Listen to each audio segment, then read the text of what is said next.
नमस्कार मेरे प्यारे दोस्तों। तो कैसे हैं आप लोग। उम्मीद है कि आप लोग एकदम अच्छे से होंगे और बहुत ही अच्छे तरीके से अपनी बोर्ड परीक्षा की तो तैयारी कर ही रहे होंगे। और मेरे प्यारे दोस्तों आपका मैं जो प्रकाश का परावर्तन चैप्टर है बहुत लाजवाब चैप्टर है और बहुत वीवीआई चैप्टर है। तो इसका ऑल इम्पोर्टेंट क्वेश्चन बैंक का सॉल्यूशन लेकर आ गया हूँ, जो कि 2011 से लेकर 2025 तक पूछ दिए गए हैं बोर्ड परीक्षा में प्रश्न। ठीक है मेरे प्यारे दोस्तों, तो चलिए एक एक क्वेश्चन को लेते हैं। मेरे प्यारे दोस्तों इस क्लास को स्टार्ट करने से बता दो कि हम इसमें ऑल टॉपिक से ऑब्जेक्टिव क्वेश्चन लेकर आया हूँ। सारा टॉपिक से हम क्वेश्चन उठाए हैं जो कि 100% परीक्षा के लिए उपयोगी है, जो कि परीक्षा में आप लोग का 100% लड़ेगा। देखिए जैसे में प्रकाश का परावर्तन है, इसमें ये मत समझिएगा कि प्रकाश के परावर्तन से ही ऑब्जेक्टिव है।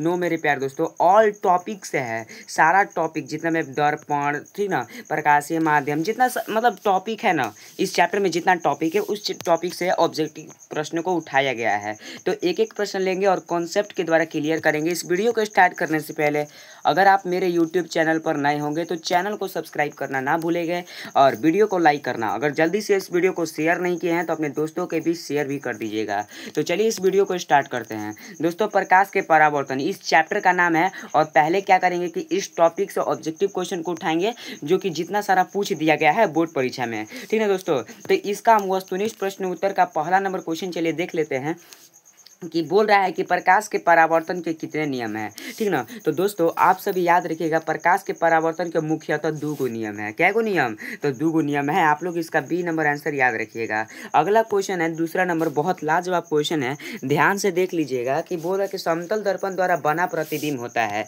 तो समतल दर्पण द्वारा बना प्रतिबिंब हमेशा काल्पनिक होता है। आप इसका बी नंबर आंसर याद रखिएगा दूसरा का। अगला क्वेश्चन चलिए देख लेते हैं कि प्रकाश की किरणें गमन करती है। यह क्वेश्चन बहुत ही ज़्यादा वीवीआई है और एग्जाम में आने में 100% की गारंटी भी दे सकता हूं। तो दोस्तों आप लोग याद रखिएगा प्रकाश की किरण हमेशा सीधा रेखा में गमन करती है। कहाँ गमन करती है? तो सीधा रेखा में। आप लोग इसका ए नंबर आंसर याद रखिएगा।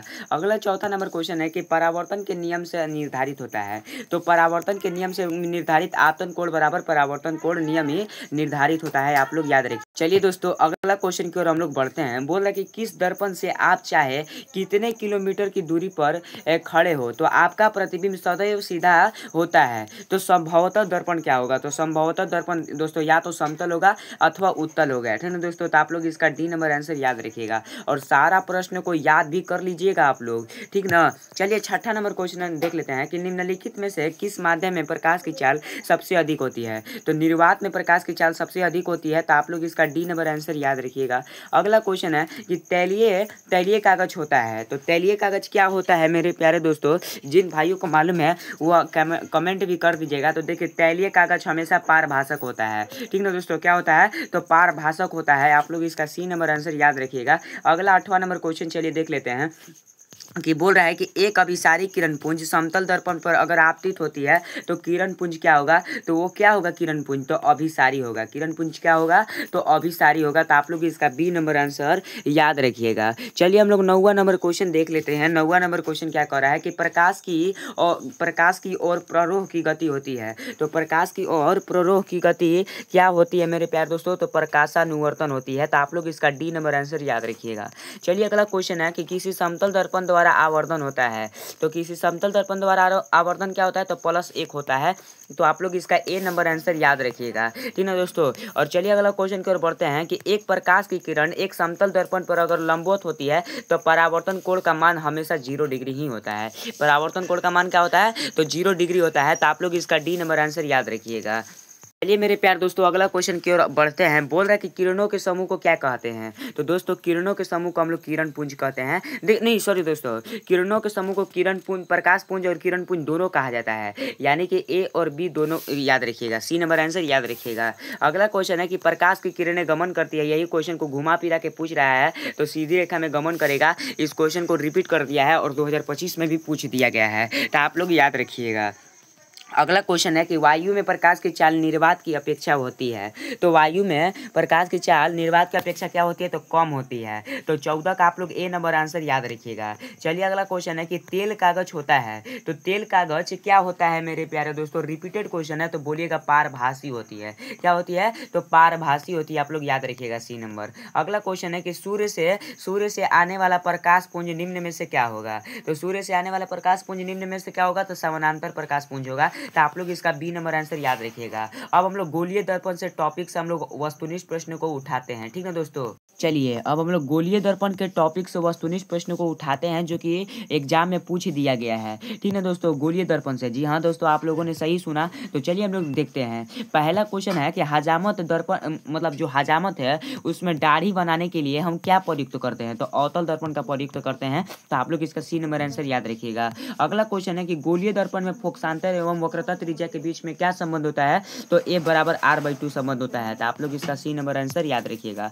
अगला क्वेश्चन चलिए हम लोग बढ़ते हैं कि सरल सूक्ष्मदर्शी में किसका उपयोग किया जाता है, तो उत्तल लेंस का उपयोग किया जाता है, यानी कि इसका डी नंबर आंसर याद रखिएगा।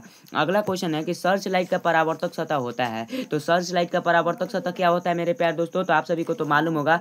देखिए ना, अवतल होगा ना जी, अवतल होगा, यानी कि इसका आप लोग बी नंबर आंसर याद रखिएगा।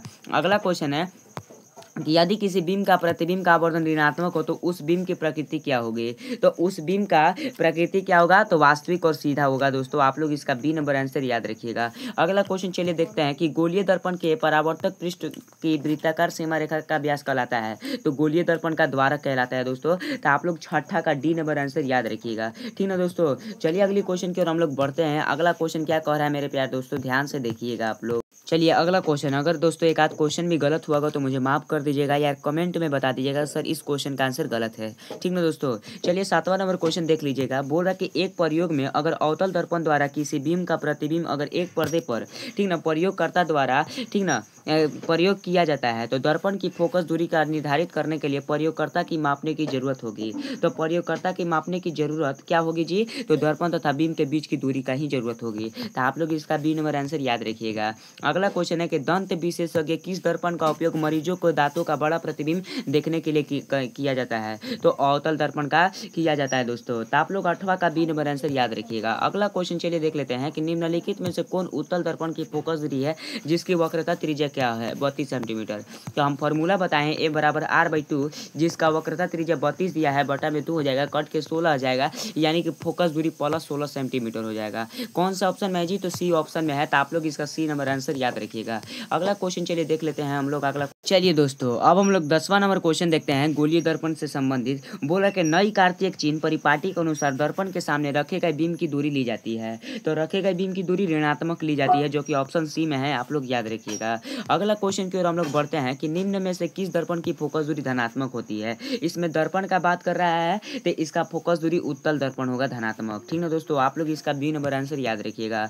अगला क्वेश्चन है कि किस दर्पण का उपयोग सामान्यतः वाहनों के पश्च दृश्य का दर्पण के रूप में प्रयोग करते हैं। तो आप किनका प्रयोग करेंगे, तो उत्तल दर्पण का प्रयोग करेंगे, option C is the right answer हो जाएगा। अगला क्वेश्चन है कि दर्पण का सूत्र 1/b + 1/u = 1/f होता है, जो कि ऑप्शन ए में है, आप लोग याद रखिएगा। अगला क्वेश्चन है कि किसी कार का अग्रदीप में प्रयुक्त दर्पण निम्नलिखित में से कौन होता है।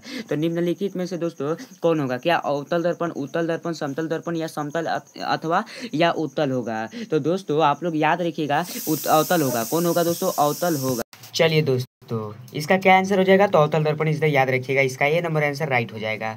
अगला क्वेश्चन की ओर हम लोग बढ़ते हैं। बोला कि एक गोलीय दर्पण की फोकस दूरी अगर 20 सेंटीमीटर है तो दर्पण कैसा होगा। तो मेरे प्यारे दोस्तों आप लोग याद रखिएगा, अगर इस पर दर्पण का बात पूछे ना तो बोल दीजिएगा उत्तल होगा। दर्पण कैसा होगा, तो उत्तल होगा। आप लोग इसका ये नंबर आंसर याद रखिएगा। अगला क्वेश्चन है कि अवतल दर्पण की फोकस दूरी होती है, तो अवतल दर्पण की फोकस दूरी क्या होती है, तो ऋणात्मक होगा। कौन सा ऑप्शन में है जी, तो ए ऑप्शन में है, ऋणात्मक, आप लोग याद रखिएगा। अगला क्वेश्चन चलिए देख लेते हैं कि अवतल दर्पण के सामने अगर वस्तु को कहाँ रखा जाए जिससे प्रतिबिंब उल्टा और वस्तु क्या होगा, वस्तु और समान आकार का बनेगा। तो किसमें समान आकार का बनता है जी, तो वक्रता केंद्र पर बनता है। अगला क्वेश्चन है कि किसी अवतल दर्पण की फोकस दूरी और वक्रता त्रिज्या r हो तो निम्नांकित में से क्या संबंध संबंध है। तो देखिए R बराबर 2F कौन सा ऑप्शन में है जी, तो बी ऑप्शन में है। तो आप लोग याद रखिएगा वक्रता त्रिज्या का आधा क्या होता है, बराबर होता है फोकस का दुगुना होता है। तो आप लोग इस चीज़ को याद रखिएगा, ठीक है दोस्तों। अगला क्वेश्चन है कि उत्तल दर्पण से बना प्रतिबिंब होता है। तो दोस्तों इसमें उत्तल का बात कर रहा है तो आंसर हो जाएगा सीधा और हासरित होता है। तो आप लोग इसका सी नंबर आंसर याद रखिएगा। अगला क्वेश्चन है कि समतल दर्पण की फोकस दूरी होती है। तो दोस्तों इसमें समतल दर्पण की फोकस दूरी अनंत होगा, ठीक है दोस्तों। आप लोग इस चीज़ को याद रखिएगा। अगला क्वेश्चन है कि किस दर्पण में दूर की वस्तु प्रतिबिंब सदैव सीधा होता है। तो आप किस दर्पण में दूर की वस्तु को सदैव एकदम सीधा देखते हैं। तो दोस्तों आप लोग याद रखिएगा या तो समतल होगा अथवा उत्तल होगा। तो आप लोग इसका डी नंबर आंसर याद रखिएगा। अगला क्वेश्चन है कि किस दर्पण में हमेशा वस्तु से प्रतिबिंब प्राप्त होता है। हमेशा क्या हो रहा है, तो वस्तु से छोटा प्रतिबिंब प्राप्त होता है। तो किस में, तो उत्तल में होगा। आप लोग याद रखिएगा।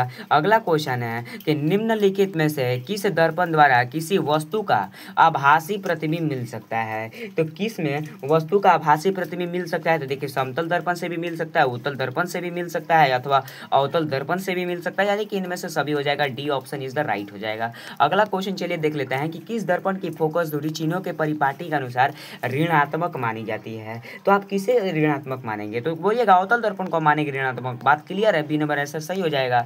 अगला क्वेश्चन चलिए देख लेते हैं कि अवतल दर्पण में आवर्धित काल्पनिक प्रतिबिंब बनाने के लिए वस्तु को कहाँ रखा जाता है। दोस्तों तो आप वस्तु को कहाँ पर रखेंगे जी, तो फोकस और ध्रुव के बीच रखेंगे। वस्तु को कहाँ रखेंगे, तो फोकस और ध्रुव के बीच रखेंगे। इसका ये नंबर आंसर याद रखिएगा। अगला 26 नंबर क्वेश्चन ध्यान से देखिएगा कि किस बिंब का अवतल दर्पण द्वारा बना प्रतिबिंब आभासी, सीधा तथा बिंब से बड़ा पाया गया, तो वस्तु की स्थिति कहाँ होनी चाहिए। तो मेरे प्यारे दोस्तों इसमें वस्तु का स्थिति का बात कर रहा है ना, तो आप दर्पण के ध्रुव तथा मुख्य फोकस के बीच आप रखिएगा, ठीक ना मेरे प्यारे दोस्तों। चलिए 27 नंबर क्वेश्चन देख लेते हैं कि फोकस दूरी 20 सेंटीमीटर वक्रता की त्रिज्या होगी। तो दोस्तों फॉर्मूला आप सभी को मालूम होगा, ये बराबर r/2।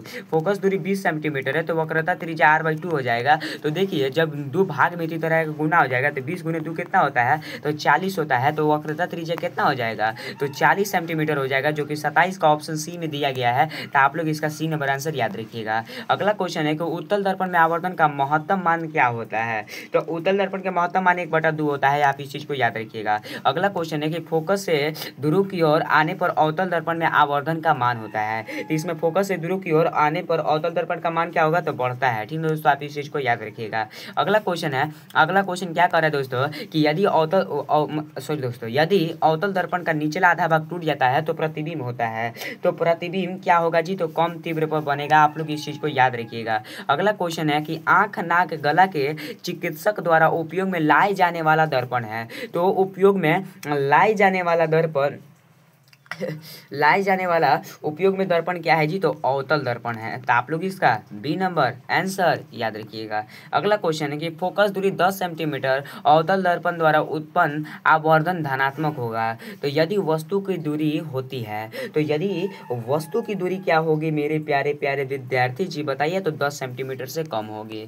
अगला 33 नंबर क्वेश्चन की ओर हम लोग बढ़ते हैं। बहुत लाजवाब है कि एक अवतल दर्पण के प्रधान अक्ष पर चलती चींटी का प्रतिबिंब सीधा है तथा बढ़ता जा रहा है, तो चींटी की गति की दिशा होगी। तो चींटी की गति की दिशा क्या होगी, तो फोकस और ध्रुव के बीच होगी। तो आप लोग 33 का ए नंबर आंसर याद रखिएगा। चलिए अगला क्वेश्चन की ओर हम लोग बढ़ते हैं। बहुत लाजवाब क्वेश्चन दिया है दोस्तों, और 100% इसमें से लड़ेगा बोर्ड परीक्षा में। आप लोग इस चीज को याद रखिएगा। 34 नंबर क्वेश्चन देखिए कि फोकस दूरी 10 सेंटीमीटर अवतल दर्पण का उत्पन्न आवर्धन धनात्मक होगा, तो वस्तु की दूरी क्या होगी। रिपीटेड क्वेश्चन है दोस्तों, अभी तुरंत इस क्वेश्चन को मैंने बताया। तो इस क्वेश्चन को आप लोग याद रखिएगा, 10 सेंटीमीटर से कम होगा, ठीक है दोस्तों। तो आप लोग इसका 34 का सी नंबर आंसर याद रखिएगा। अगला क्वेश्चन है कि अवतल दर्पण किस प्रकार का दर्पण है। तो अवतल जो दर्पण है वो किस प्रकार का दर्पण है जी, तो अभिसारी प्रकार का दर्पण है। तो आप लोग इसका बी नंबर आंसर याद रखिएगा। अगला क्वेश्चन है कि कार के हेडलाइट में निम्नलिखित में से किस प्रकार की दर्पण का उपयोग किया जाता है।